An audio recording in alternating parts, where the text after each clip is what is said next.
دوسری سٹیج نماز کی یہ تھی کہ اللہ نے 50 فرض کی معراج کی رات کہ 50 نمازیں پڑھیں.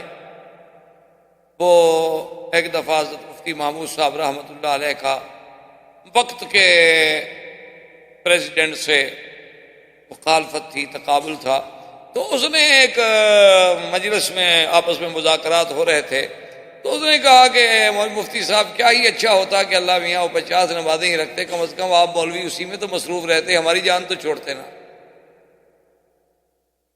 انہوں نے کہا کہ 50 نمازیں ہم نے تو پڑھنی نہیں تھی. اس نے کہا ہم تو چلو لگے رہتے نا، فارغ تھے، ہم نے تو کوئی نماز نہ 1 پڑھنی ہے، نہ 50 پڑھنی ہے، نہ 5 پڑھنی ہے. لیکن اگر 50 نمازیں ہوتی تو کم از کم 24 گھنٹے آپ 50 نمازوں میں لگے رہتے، ہماری جان تو چھوڑتے نا. ہمارے خلاف حلق ایجیٹیشن ہے، مظاہرے ہیں، تقریریں ہیں. مفتی صاحب نے کہا کہ تم تو ابھی 5 نمازوں کی طاقت کی مقابلہ نہیں کر رہے ہو، جب ہم 50 پڑھتے اس روحانی طاقت کا مقابلہ تم کر سکتے؟ پھر تو تم 1 گھنٹہ بھی نہ ٹھہرتے. ابھی تو ہمیں اتنے دن لگ گئے ہیں تمہیں ہٹانے میں، اس لیے کہ ابھی نمازیں ہماری کم ہیں. اگر وہ اللہ ہمیں روحانی قوت عطا فرما دیتے 50 نمازیں پڑھنے کی، تو پھر وہ نورانیت، وہ قوت، وہ ایمان جو ہوتا تو تم اس کا مقابلہ پھر کر سکتے. تم تو پھر 1 دن بھی نہ ٹھہرتے. تو بہرحال 50 نمازیں فرض ہوئیں، پھر اللہ نے معاف فرما دی اور 5. جب 5 رہ گئیں تو اس میں بھی اللہ کی رحمت کا ملاحظہ فرمائیں کہ یہ فرما دیا کہ میرا مدنی، ہم نے آپ سے رعایت بھی کر دی ہے، اپنا فیصلہ بھی نہیں بدلا، اور اسی اپنے فیصلے کو ہم نے ایک عظمت بھی دے دی ہے کہ ما یبدل القول لدی، میرے ہاں کوئی فیصلے تبدیل نہیں ہوتے. یہ کوئی انسانی کورٹیں نہیں ہیں، یہ کوئی انسانی پارلیمنٹیں نہیں ہیں کہ جب چاہا بدل دیا. میرا جو فیصلہ ہے وہ وہی ہے 50 والا. امت آپ کی 5 پڑھے گی لیکن لکھیں گے ہم 50. من جاء بالحسنۃ فلہ 10 امثالها. اچھا، اس قرآن کی آیت کو مرزا قادیانی پتہ ہے اس نے کیسے سمجھا؟ اس نے قوم سے وعدہ کیا کہ میں کتاب لکھوں گا جس کے 50 جلد ہوں گے، اس کے لیے میرے ماننے والے جو ہیں اتنے پیسے جمع کرائیں. لوگوں نے پیسے جمع کرانے شروع کر دیے، پیسے جمع ہو گئے. اب پیسے تو جمع ہو گئے، اس بدبخت نے لکھی 5 جلدیں، 50 نہ لکھ سکا. اب لوگوں نے مطالبہ کرنا شروع کیا. انہوں نے کہا جی لوگ ہمیں بڑے شرمندہ کرتے ہیں کہ یہ کیسا نبی ہے جو جھوٹ بولتا ہو؟ بھئی نبی ہو کر جھوٹ کیسے بول سکتا ہے؟ نبی تو پاک ہوتے ہیں. اس نے کہا 50 جلدیں، آج 2 سال گزر گئے، پیسے لے لیے، ابھی تک 5 جلدیں میدان میں آئی ہیں. تو مرزا صاحب نے اپنے الہامات سے الہام منتخب کر کے الفضل رسالے میں جواب دیا کہ اعتراض کرنے والے بے وقوف ہیں. اللہ نے بھی تو 5 کو 50 کہا تھا، تم بھی 5 کو 50 سمجھ لو.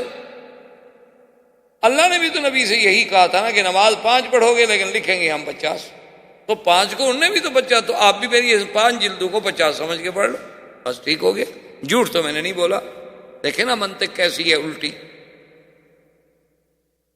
تو اب دوسری سٹیج یہ تھی کہ 5 فرض ہو گئے. اچھا، لیکن 5 فرض ہونے کے بعد مکے میں کبھی ترتیب سے پڑھے نہیں گئے.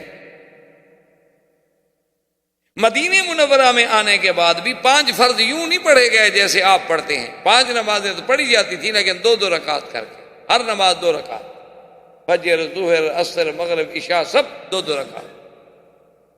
اس کے بعد پھر حکم آیا جس میں اضافہ کیا گیا نمازوں کا کہ سفر میں تو نماز 2 رکعت رکھی گئی جو اصل تھی، لیکن حضر میں اللہ تبارک و تعالیٰ نے اس کو زیادہ کر دیا کہ ظہر کی 4، عصر کی 4، عشاء کی 4، مغرب کی 3، لیکن فجر کی 2 رہنے دی گئی اپنی اصل پہ. تو نماز میں یہ ادوار آئے، اور یہ سارے دور کہاں آئے؟ مدینہ منورہ میں ہجرت کے بعد. اب اسی طرح دیکھیں کہ پھر نماز پڑھنے کے لیے ایک مسئلہ تھا، ابھی نماز کیسے اکٹھے پڑھیں؟ کوئی انتظام تو تھا نہیں اکٹھے پڑھنے کا، کیسے جمع ہوں، کیا کریں؟ 2 آدمی 4 آدمی سورج کو دیکھ کر سائے کا اندازہ لگا کے کہ بھی ہاں اب زوال ہو گیا ہے، ہم نے نماز پڑھنے جانا ہے ظہر کی. اچھا جی، اب سایہ جو ہے 1 مثل ہو گیا، 2 مثل ہو گیا، اب ہم نے عصر کی پڑھنی ہے. اب جی غروب ہو رہا ہے، ہم نے عشاء کی پڑھنی ہے، اب عشاء مغرب کی پڑھنی ہے، اور مغرب کے غروب کے بعد جی اب شفق ڈوب گیا، چلو جی ہم جا کے عشاء کی نماز پڑھائیں. تو اس سے اندازہ لگایا جاتا تھا، اور کوئی چیز جمع کرنے والی مسلمانوں کے پاس نہیں تھی. کہ اس سے وہ جمع ہو جائیں۔ اس پہ حضور نے ایک دن صحابہ کو بلایا، آپ نے فرمایا کہ بھی مشورہ کرو، یہ تو بڑی مشکل بات ہے، کسی کو سایہ نظر آیا، کسی کو سایہ نظر نہیں آیا، کوئی بیچارہ زوال کو صحیح طریقے سے سمجھ سکا، کوئی نہ سمجھ سکا، یہ تو بڑا مشکل۔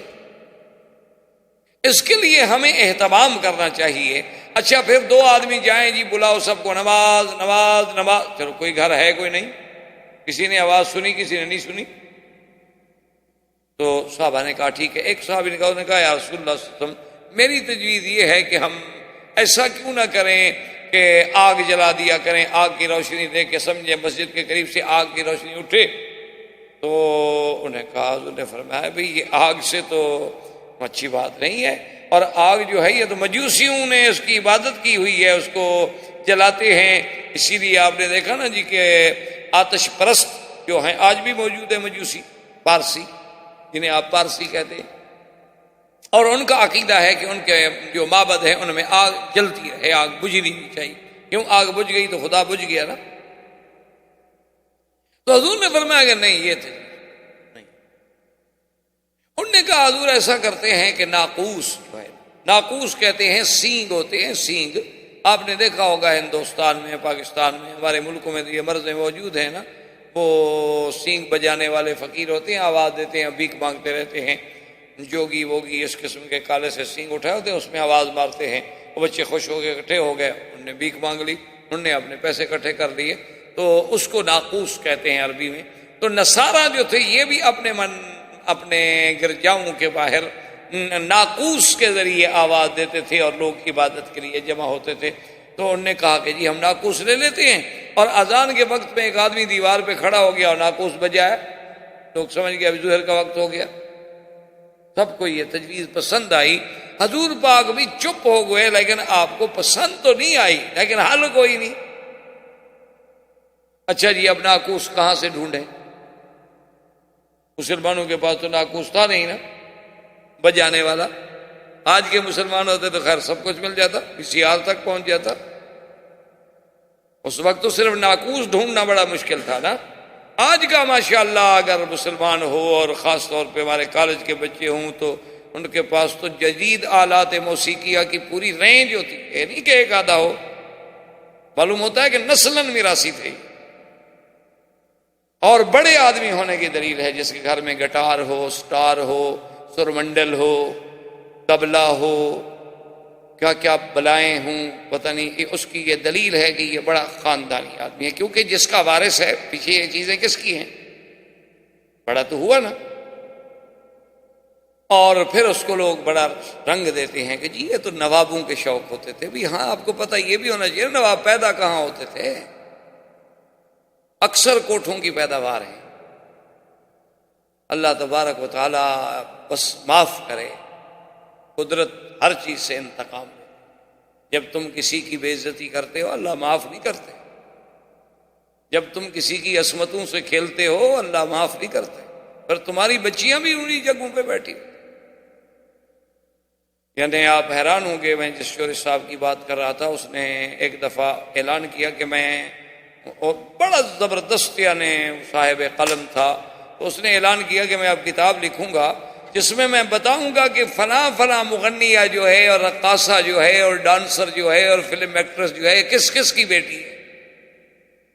وہ جناب پوری دنیا ہل گئی نا جی، بڑے بڑے گدی نشین، بڑے بڑے پردہ نشین، بڑے بڑے سجادگان، بڑے بڑے مولوی، بڑے بڑے پیر،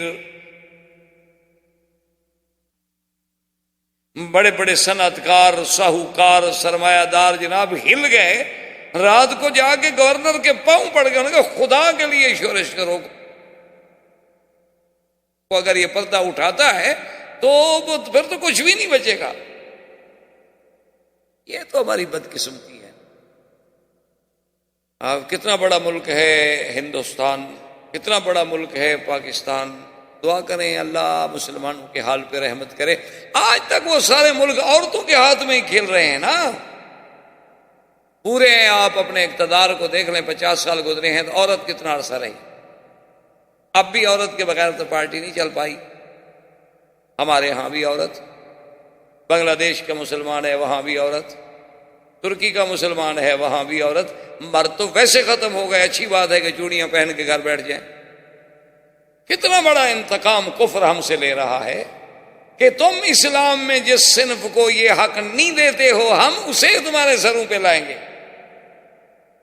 اور وہ اپنی طرف سے پورے عالم کو ایک آزادی کا سبق پڑھا رہا ہے کہ دیکھو ہماری حریت کا کتنا بڑا مقام ہے کہ ہم عورتوں کو، جو کچلی ہوئی قوم ہے، جو دو کو ایک کے برابر کیا گیا، جس کی گواہی آدھی کر دی گئی، جس کا میراث آدھا کر دیا گیا، دیکھو ہم اس کو اٹھا رہے ہیں۔ یہ بڑے بھیانک چیزیں ہیں، بھیانک باتیں ہیں، اللہ معاف کرے۔ تو بہرحال ناقوس کے لیے جو تھا تلاش شروع ہوئی کہ جی ناقوس تلاش کرو۔ کہاں سے تلاش کرو بھائی؟ لازمی بات ہے کہ عیسائی سے خریدو، مسلمانوں کے گھر میں ناقوس کا کیا کام؟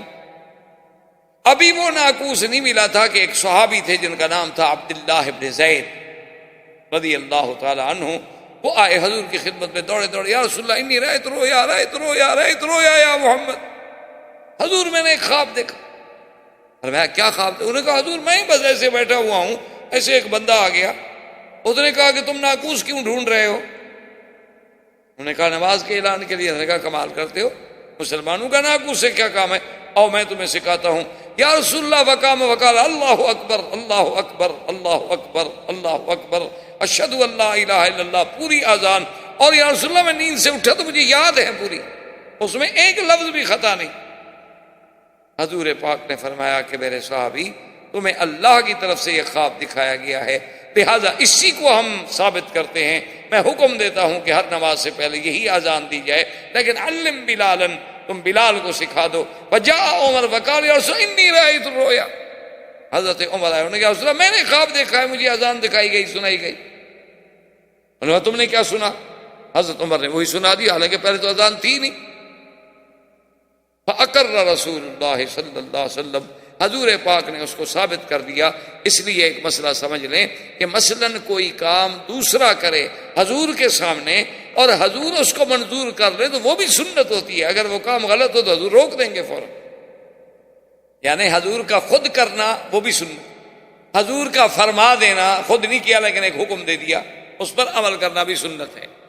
اور حضور کے سامنے کوئی دوسرا عمل کرے لیکن اس کو حضور منع نہ فرمائے وہ بھی سنت ہے، اس لیے کہ اگر وہ کام غلط ہو تو حضور تو روک دیں گے۔ حضور کیسے اجازت دیں گے کہ اللہ کے نبی کے سامنے غلط کام ہوتا رہے؟ تو حضور پاک نے اذان کو ثابت کر دیا۔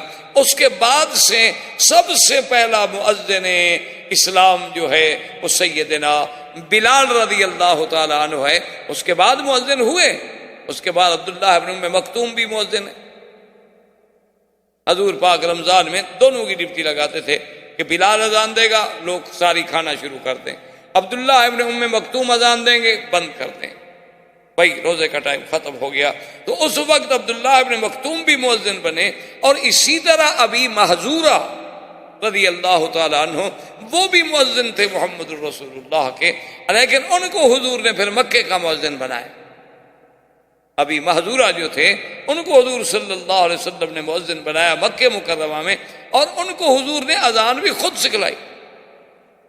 یعنی آپ حیران ہوں گے کہ ابھی محذورہ کہتے ہیں کہ ہم چھوٹے چھوٹے لڑکے تھے، نوجوان، حضور کا قافلہ رکا ہوا تھا تو نماز کا وقت ہوا تو انہوں نے اذان دی، تو ہم سارے کافر بچے جو تھے نا اکٹھے ہو کے مسلمانوں کے اس قافلے کے قریب آ گئے، تو ہم نے بھی اسی طرح نقل کرنی شروع کی۔